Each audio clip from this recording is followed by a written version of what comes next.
Hi hello எல்லாருக்கும் வணக்கம். Welcome to Nisha's lifestyle. இன்றைக்கி நம்ம என்னுடைய தையல் மிஷின் உஷா ஜனோமி அல்லூர் டீலக்ஸோட ப்ராடக்ட் ரிவ்யூ ப்ளஸ் அதோட பேசிக் ஃபியூச்சர்ஸ் என்னன்றதை பார்க்கலாம். இப்போ தான் நீங்கள் தையல் கற்றுக்கிட்ருக்கீங்க, எந்த மாதிரியான மிஷின்ஸ் வாங்கலாம், பேசிக் மாடலாக இல்லாமல் கொஞ்சம் அட்வான்ஸ்டாக ஆட்டோமேட்டிக்கில் எந்த மாதிரியான மிஷின் வாங்கலாம் அப்படின்னு யோசிச்சுட்டு இருக்கவங்களுக்கு இந்த வீடியோ யூஸ்ஃபுல்லாக இருக்கும். ஸோ வாங்க வீடியோக்குள்ளே போகலாம்.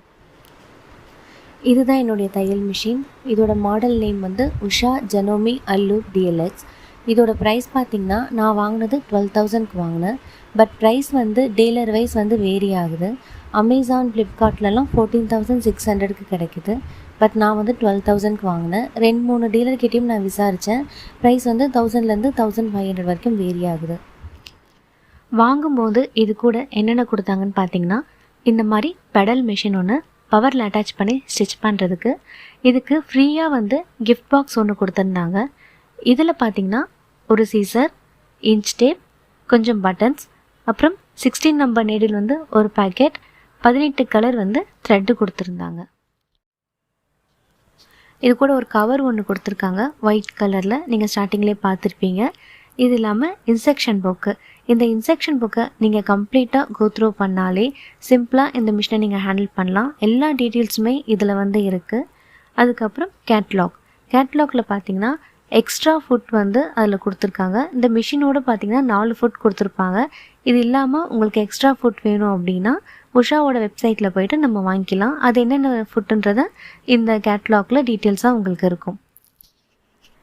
இந்த மிஷினில் எனக்கு ரொம்ப பிடிச்ச விஷயமே இந்த குட்டி ஸ்டோரேஜ் பாக்ஸ் தான். இந்த மினி ஸ்டோரேஜ் பாக்ஸ்குள்ளே தான் எக்ஸ்ட்ரா ஃபோட்டும் டீட்டெயில்ஸும் கொடுத்துருக்காங்க. ஸோ அது என்னென்ன இருக்குன்றதை பார்க்கலாம். பாபின் கேஸ் வந்து 3 கொடுத்துருக்காங்க. அதுக்கப்புறம் பட்டன் ஹோல் ஓப்பனர் ஒன்று, ஸ்க்ரூ ட்ரைவர் ஒன்று. இது வந்து நீடில் சேஞ்ச் பண்ணும்போது இதை வச்சு யூஸ் பண்ணி தான் நீடில் சேஞ்ச் பண்ணணும். அதுக்கப்புறம் 14 நம்பர் நீடில் வந்து ஒரு பேக்கெட் கொடுத்துருக்காங்க. இது கூட எக்ஸ்ட்ரா ஃபுட் வந்து 4 கொடுத்துருக்காங்கன்னு சொன்னேன் இல்லைங்களா, அது என்னன்றதை பார்க்கலாம். இது வந்து பட்டன் ஹோல் ஃபோட்டு, நம்ம காஜா ஸ்டிச் பண்ணுறதுக்கு யூஸ் பண்ணுறது. இது வந்து பிளைண்ட் ஹெம் ஃபுட். இது வந்து நம்ம புடவைக்கு வந்து ஃபால்ஸ் தைக்கிறோம் இல்லைங்களா, அதுக்கு வந்து யூஸ் பண்ணுறது. 3வது வந்து ரோல்டு ஹெம் ஃபுட். இது வந்து ஷிஃபான் சாரீ, ஜார்ஜெட் சாரீலாம் நம்ம வந்து ரோல் பண்ணி தைப்போம் இல்லைங்களா, அதுக்கு யூஸ் பண்ணுறது. இது வந்து ஜிப்பர் ஃபுட். வேறு என்னென்ன பேசிக் ஃபீச்சர்ஸ் இருக்குதுன்னு பார்த்தீங்கன்னா, இதில் ஆட்டோமேட்டிக் பாபின் வைண்டர் இருக்குது. 2வது ஆட்டோமேட்டிக் நீடில் த்ரெட்டர் இருக்குது. பேக் அண்ட் ஃபோர்த் ஸ்டிச் இருக்குது. இது இல்லாமல் எக்ஸ்ட்ரா ஸ்டிச்சஸ் கொடுத்துருக்காங்க. நார்மல் ஸ்டிச்சஸ் இல்லாமல் எக்ஸ்ட்ரா ஸ்டிச்சஸ் கொடுத்துருக்காங்க. இதில் எம்ப்ராய்டிங் கூட பண்ண முடியும். முதல்ல வைண்டர் எப்படி யூஸ் பண்ணுறதுன்றதை பார்த்துலாம். இந்த நாபில் இந்த த்ரெட்டை வந்து ப்ளேஸ் பண்ணிவிடுங்க. இங்கே சின்னதாக இன்னொரு நாபம் இருக்கும். இந்த த்ரெட்டை வந்து இது வழியாக கொண்டு வந்து சும்மா லைட்டாக இழுத்திங்கன்னா லாக் ஆகிடும். அதுக்கப்புறம் பாபின் கேஸில் ஒரு சின்ன ஹோல் மாதிரி இருக்கும். அது வழியாக இந்த த்ரெட்டை எடுத்து வெளியில் எடுத்து மேல் பக்கமாக அதை விட்டுக்கோங்க. த்ரெட்டு வந்து நமக்கு வந்து கிளாக் வைஸாக வந்து சுற்றும். இது வந்து இப்போ இந்த பாபினோட வைண்டர் நாப் இருக்கு இல்லைங்களா, இதில் வந்து ப்ளேஸ் பண்ணிடலாம். ப்ளேஸ் பண்ணிவிட்டு இதை வந்து உங்களோட ரைட் சைடில் லாக் பண்ணிவிடுங்க. சைடில் இந்த வீலை வந்து வெளிப்பக்கமாக இழுத்து விட்டுக்கங்க. அப்போ தான் நீடில் வந்து ரன் ஆகாது, வைண்டர் மட்டும் ரன் ஆகும். உங்களுக்கு தெரியணுன்றதுக்காக அந்த நூலை வந்து நான் மேல் பக்கமாக இழுத்து பிடிச்சிருக்கேன். ஸோ இப்போ ஸ்விட்சை ஆன் பண்ணிவிட்டு நம்ம பெடல் ஃபுட்டை ப்ரெஸ் பண்ணலாம்.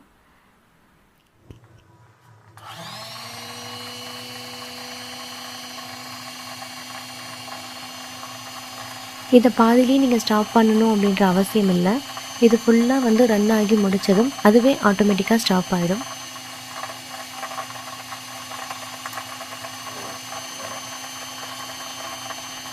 நான் இப்போ பெடல் ஃபுட் வந்து ப்ரெஸ் பண்ணிட்டு தான் இருக்கேன். பட் வைண்டர் வந்து ஸ்டாப் ஆகிடுச்சு பாருங்கள். ஸோ அது ஆட்டோமேட்டிக்காக வந்து ஸ்டாப் ஆகிடும். அவ்வளோதாங்க. இப்போ கட் பண்ணிவிட்டு லாக்கை ரிலீஸ் பண்ணிவிட்டு பாபின் கேஸை எடுத்துடலாம். ஸோ பாபின் வைண்ட் ஆனதுக்கப்புறம் த்ரெட்டை வந்து நம்ம எப்படி நீடலில் கோர்க்குதுன்றதை பார்க்கலாம். நூல் வந்து எப்போவுமே தையல் மிஷினுக்கு பின்னாடி பக்கம் இருக்கிற மாதிரி பார்த்துக்கோங்க. இங்கே வந்து டைரெக்ஷன் கொடுத்துருக்காங்க எந்த வழியாக த்ரெட்டை வந்து கொண்டு போகணும்னு சொல்லிட்டு.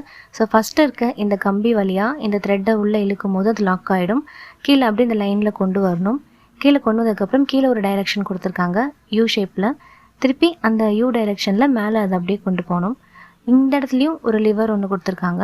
இங்கேயும் யூ டைரெக்ஷனில் அந்த நூலை வந்து அப்படியே கொண்டு வந்திங்கன்னா அது ஆட்டோமேட்டிக்காக அது லாக் ஆகிடும். மறுபடியும் கீழே அப்படியே இந்த த்ரெட்டை வந்து எடுத்துகிட்டு வரணும். கீழே வந்து இங்கே ஒரு எல் ஷேப்பில் கொடுத்துருக்காங்க பாருங்கள். இதுக்கு பேக் சைடில் இந்த த்ரெட்டை வந்து வைக்கணும். அதுக்கப்புறம் இந்த இடத்துல சின்னதாக ஒரு கம்பி மாதிரி கொடுத்துருக்காங்க. இதில் அந்த நூலை வந்து இன்சர்ட் பண்ணுங்கள். ஸோ அவ்வளோதான். இந்த ஆட்டோமேட்டிக் நீடில் த்ரெட்டரோட நாபை கீழே இறக்குனிங்கன்னா அந்த ஊசியோட ஹோலில் போய் அது லாக் ஆகிடும். அப்புறம் இந்த நூலை வந்து எல் ஷேப்பில் இதில் வந்து நீங்கள் மாட்டி மேல் பக்கமாக இந்த நாபை நீங்கள் வந்து இழுத்து விட்டுட்டிங்கன்னா நூல் வந்து ஊசியில் கோர்த்துடும். ஸோ அவ்வளோதான், சிம்பிள். பாபின் கேஸ் எப்படி போடணுன்றதை பார்க்கலாம். இந்த மினி ஸ்டோரேஜ் பாக்ஸை நீங்கள் ரிமூவ் பண்ணிங்கன்னா இந்த இடத்துல சின்னதாக ஒரு பாக்ஸ் மாதிரி இருக்கும். ஸோ இதை ஓப்பன் பண்ணிங்கன்னா பாபின் போடுறதுக்கான கேஸ் இங்கே தான் இருக்குது. ஸோ அதை எடுத்துகிட்டு நம்ம நார்மல் மிஷினில் எப்படி பண்ணுவோமோ அதே தான் இது உள்ள அந்த பாபினை இன்சர்ட் பண்ணி த்ரெட்டை வெளியில் எடுத்துகிட்டு அகெயின் நம்ம அந்த பாபின் கேஸை வந்து அதில் இன்சர்ட் பண்ணிடலாம். நார்மல் மிஷினில் எப்படி நம்ம பாபின் நூலை வெளியில் எடுப்போமோ ஸோ அதே தான். இந்த வீலை வந்து ஃப்ரண்ட்டில் நீங்கள் ரொட்டேட் பண்ணிங்கன்னா நீடில் உள்ளே இறங்கும். ஸோ அந்த பாபினோட த்ரெட்டை வந்து நீங்கள் வந்து அகெயின் வந்து அதை ரொட்டேட் பண்ணும்போது வெளியில் எடுத்துகிட்டு வந்துடும். ஸோ நார்மல் மிஷினில் பண்ணுற மாதிரி தான்.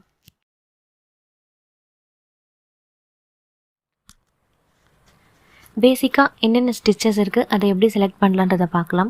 இங்கே 2 செலக்டர் கொடுத்துருக்காங்க. ஒன்று வந்து ஸ்டிச்சஸ் செலக்ட் பண்ணுறது, இன்னொன்று வந்து லென்த்தை செலக்ட் பண்ணுறதுக்கு. இந்த பிளாக் கலரில் இருக்கிறதுக்கு இந்த பிளாக் கலர் ஸ்டிச்சஸை வந்து நம்ம செலக்ட் பண்ணணும். இல்லை ABCDEFGன்னு ஆல்ஃபபெட்டில் கொடுத்துருப்பாங்க. அந்த டிசைனுக்கு நேராக வந்து அந்த ஆல்ஃபபெட்டில் கொடுத்துருப்பாங்க. பட்டன் ஹோல் ஸ்டிச் பண்ணுறதுக்கும் இந்த பிளாக் கலர் இந்த நாப்லேயே வந்து இருக்கும், அதுக்கு ஆப்ஷனும். ப்ளஸ் இதில் வந்து பார்த்திங்கன்னா ஏவும் பியுமே வந்து நார்மல் ஸ்டிச்சு, மற்றது எல்லாமே எம்ப்ராய்டிங் ஸ்டிச். லாஸ்ட்டில் இருக்கிறது பார்த்திங்கன்னா ஓவர்லாக் ஸ்டிச். அதுக்கப்புறம் கீழே இருக்க இந்த ரெட் கலர் ஸ்டிச்சஸ்க்கு மேலே இருக்க இந்த நாப் இருக்குது இல்லைங்களா ரைட் சைடில், இதில் அந்த ரெட் கலரில் ப்ளஸ் எஸ்எஸ்ன்னு போட்டிருக்கோம், +.S.Sன்னு போட்டிருக்கோம்.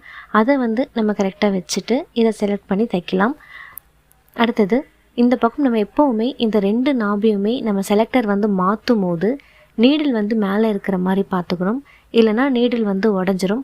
ஸோ கவனமாக அதை வந்து எப்போவுமே மேலே இருக்கிற மாதிரி பார்த்துக்கணும். இப்போ நம்ம வந்து பேட்டர்னை செலக்ட் பண்ணி ஸ்டிச் பண்ணலாம். நான் இப்போ ஏல செலக்ட் பண்ணியிருக்கேன். ஸ்டிச் லென்த்து வந்து 2ல் வச்சுருக்கேன்.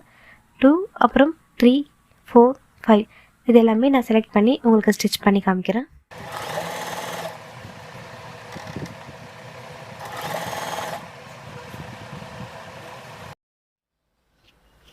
சைட்லேயும் உங்களுக்கு த்ரெட் கட்டரும் கொடுத்துருப்பாங்க. நீங்கள் ஒரு தடவையும் சிசர் எடுத்து கட் பண்ணணுன்ற அவசியம் இருக்காது. நான் அப்படியே வந்து ஓவராலாக இந்த எல்லா ஸ்டிச்சஸுமே வந்து நான் தச்சுட்டு உங்களுக்கு கடைசியாக காமிக்கிறேன்.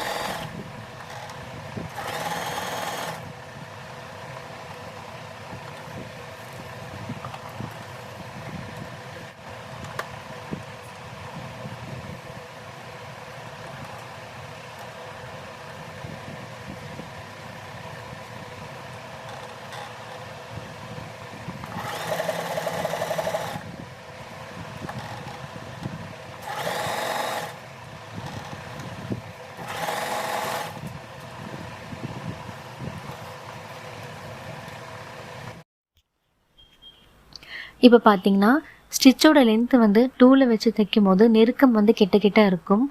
3 4 5ன்னு சொல்லிட்டு நம்ம அந்த லென்த்தை வந்து அதிகமாக வச்சு தைக்கும் போது நெருக்கம் வந்து உங்களுக்கு குறைஞ்சிக்கிட்டே வரும். இதில் கொடுத்துருக்க அந்த ஸ்டிச் பேட்டர்ன் வச்சு எம்ப்ராய்டிங்கும் பண்ணலாம். எம்ப்ராய்டிங் தெரிஞ்சவங்க சூப்பராக இதில் எம்ப்ராய்டிங்கும் பண்ணலாம். தையல் தெரியாதவங்க கூட இந்த பேசிக் மிஷினில் அழகாக வந்து தையல் கற்றுக்கலாம். பட்ஜெட் அமௌண்ட்டில் வீட்டு யூஸுக்கு ஒரு மிஷின் வாங்கினோம்னா இந்த மிஷின் வந்து பெஸ்ட்டாக இருக்கும். இது ஹேண்டில் பண்ணுறதுக்கும் ரொம்ப ஈஸியாக இருக்கும். ஸோ இந்த வீடியோ உங்களுக்கு பிடிச்சிருக்கும்னு நினைக்கிறேன். பிடிச்சிருந்தா நம்மளோட சேனலை லைக் பண்ணுங்கள், சப்ஸ்கிரைப் பண்ணுங்கள், கூடவே அந்த பெல் ஐக்கானையும் ப்ரெஸ் பண்ணுங்கள். மறக்காமல் இந்த வீடியோவை உங்கள் ஃப்ரெண்ட்ஸுக்கும் ஷேர் பண்ணுங்கள். நன்றி, பை பாய்.